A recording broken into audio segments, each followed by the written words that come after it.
Welcome to my channel, Grim Tales of History. When the widow walked up the narrow path toward her father's home, the world behind her had already begun to whisper. Doors that once opened in welcome now closed quietly, and faces that once smiled now turned away in unease.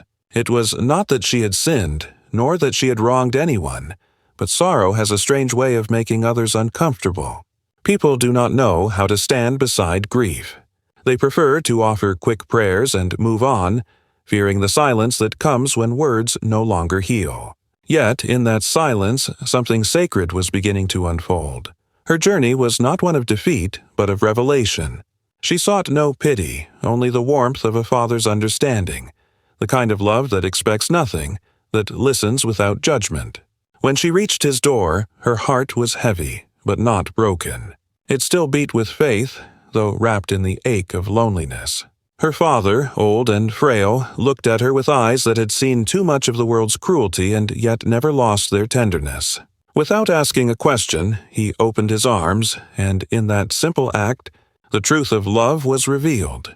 Not loud, not proud, but quiet, steadfast, and pure.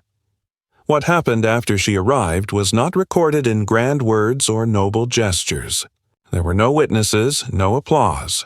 But in the stillness of that humble home, something greater than comfort was born. Understanding. While the world spoke of her misfortune, her father spoke only of her strength. While others measured her by what she had lost, he reminded her of what could never be taken: dignity, faith, and the courage to endure. The silence of sorrow revealed more than speeches or sermons ever could. It stripped away pretenses and exposed the true nature of hearts. In those quiet days, as she helped her father tend to the small garden behind the house, she began to see what life had been trying to teach her. Pain, when faced with faith, becomes a teacher. Loss, when carried with grace, becomes a mirror, reflecting not our weakness but our capacity to love beyond our own wounds. And though no one in the village came to ask how she was, though the world continued as if her suffering were invisible, she began to discover a peace unknown to those who rush past sorrow. It was in the soil, in the evening light, in the gentle rhythm of her father's breathing. Every evening they sat together without speaking much. There was no need. Love does not always need words. It breathes in silence. And in that silence, she came to see the difference between sympathy and compassion. Sympathy is fleeting. It comforts for a moment and vanishes when it is no longer convenient. But compassion stays. It sits beside you in the dark, not to erase your pain, but to remind you that you are not alone in it. The world had given her sympathy. Her father gave her compassion. That was the truth her sorrow unveiled. Those who once claimed to be friends were revealed for what they were: good in times of celebration, absent in times of struggle. And those who were quiet, whom she had once overlooked, now appeared with small acts of kindness: a loaf of bread left at the doorstep, a lantern lit outside the window on cold nights. They asked for nothing, expected nothing. It was as if heaven whispered through them, showing that love often hides in the most ordinary souls, waiting for a chance to shine when the world turns dark. Through her suffering, the widow came to understand that the human heart is not truly known until it stands before another's pain. Sorrow, in its silent way, unmasks us. It shows whether we love for comfort or for truth. It tests whether our faith is only in words or in living mercy. Her father, though old, seemed to grow stronger in her presence. He told her one night as the candle flickered low, "Child, when the world cannot bear your tears, bring them to God. He listens longer than men do." She smiled, not because her pain had gone, but because she understood that her pain had meaning. It was shaping her into something deeper, something freer, a soul that could love without condition. Days turned into weeks, and though no one came to see her, she began to bless those who had turned away. It was not out of pride or bitterness, but because she saw how blind the world can be to what matters most. Sorrow had opened her eyes, and she no longer saw rejection as a wound, but as a doorway to truth. Her heart, once heavy, became light with forgiveness. The silence of sorrow had done its work. It revealed not only who others were, but who she was, stronger than she knew, softer than she imagined, and closer to God than she had ever been in joy. And so, when the whispers in the village grew faint and time moved on, she did not seek to return to the life she had lost. She stayed where love had found her, in the humble house of her father, in the quiet that healed her, in the truth that suffering had uncovered. When the widow went to her father's home, the world watched for a moment, then looked away. Days passed, and with them came the quiet test of human hearts. No one was told to act, no one was commanded to care. It was simply a moment where love could have spoken, but for most, silence felt easier. It is in such moments, when no one is watching, when there is no applause to be gained, that the soul reveals itself. What people did after she left told a greater story than any words ever could. Some spoke her name with pity, not compassion. They said, "Poor woman," while their hands remained still, their doors closed. Pity costs nothing, and that is why it is given so freely. Compassion, on the other hand, requires something of us: time, heart, and sometimes even discomfort. The world loves to look kind, but true kindness is never for display. It is the quiet act done when no eyes are watching, when the world has forgotten the one who suffers. In that small village, a few came by her father's home under the cover of dusk. They left a basket of food at the step and walked away before dawn. They did not wish to be seen, for their goodness was not a performance. They understood that giving loses its holiness when it becomes a spectacle. Others, however, came in daylight, not to help, but to be seen helping.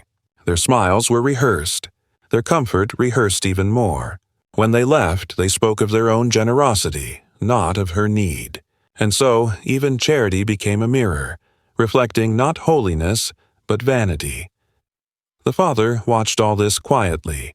Age had taught him that trials do not only test those who suffer, but those who witness suffering.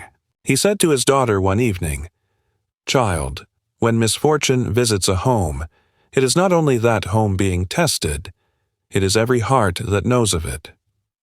She understood then that her grief was not hers alone. It had become a measure of others' souls. Time went on, and the seasons changed. The whispers grew fewer, the faces less familiar. Yet, in the quiet of that passing time, something divine was unfolding. The small acts of unseen kindness began to form a thread of grace around her life. One woman, a widow herself, began to visit with simple words and gentle silence. She brought no gifts, only her presence, and that was enough. Another man, once cold and distant, repaired the fence by the road without being asked. He did not knock or ask for thanks. He only worked while they slept and left before they could see him. These were the ones who understood the meaning of goodness, that it must never seek recognition. And in them, the widow began to see the face of God more clearly than in any sermon she had heard. The true measure of faith, she realized, is not how loudly we pray, but how quietly we love. Meanwhile, those who had judged her, those who whispered that her misfortune must have been deserved, began to reveal the smallness of their hearts. It is an old truth. When people do not understand another's pain, they seek to explain it by blame. It comforts their conscience. But in doing so, they blind themselves to the simple command of mercy. They forget that every soul will one day stand in need of the compassion it withheld. Her father would often remind her, "Those who wound with words do not know the power of silence. Forgive them, for they do not yet hear the voice of their own hearts." And she did forgive, though not at once. Forgiveness, like faith, must be lived slowly. It grows each day we choose not to return hurt for hurt. One morning, after months had passed, the widow walked through the village once more. She was not bitter. Her face carried a strange calm. Some greeted her, some looked away, but she saw all of them, not with anger, but with understanding. Each had shown their soul in the days after her loss, and now she carried that knowledge quietly, as one carries a sacred secret. There was a peace in knowing who truly loved her, who only loved the idea of being seen as good, and who loved no one but themselves. The trial had not broken her. It had refined her. It had separated what was pure from what was false. And yet, even then, she did not boast of this revelation. She did not speak of those who helped or those who failed. She simply lived with grace, knowing that what is done in secret is seen by heaven. For every unseen act of kindness, every prayer whispered in silence, every tear shed in compassion, all these are written in places no eyes can see, but no heart can erase. In the end, what they did after she went to her father was not forgotten. The world may have moved on, but eternity does not overlook the hidden choices of men.